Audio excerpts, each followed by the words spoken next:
TDP మాజీ నాయకుడు కేంద్ర మాజీ మంత్రి సుజనా చౌదరి పాటలు వర్ణనాతీతంగా ఉన్నాయా?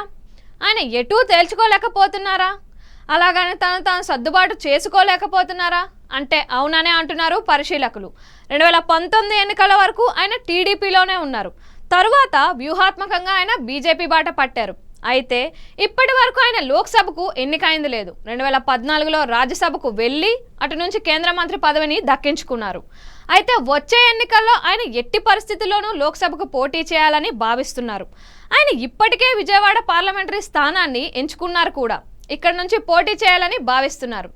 అయితే విజయవాడలో బీజేపీలో ప్రభావం చాలా తక్కువ. దీంతో బీజేపీ నుంచి బయటకు వచ్చి టీడీపీలో చేరాలనేది సుజనా చౌదరి వ్యూహం.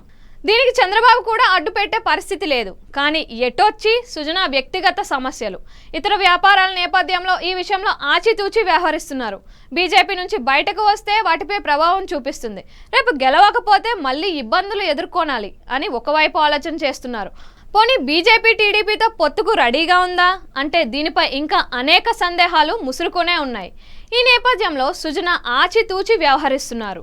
ఒకవేళ బీజేపీ కనుక టీడీపీతో పొత్తు పెట్టుకుంటే విజయవాడ స్థానం నుంచి పోటీ చేసేందుకు కూడా ఇబ్బంది ఉంది.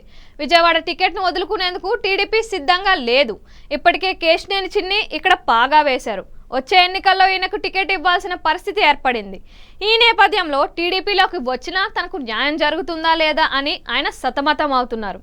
తాజాగా విజయవాడలోనే మకాం వేసిన సుజనా తనకు సన్నిహితంగా ఉన్న టీడీపీ నేతలను కలిసి మనసులో మాట చెప్పారు.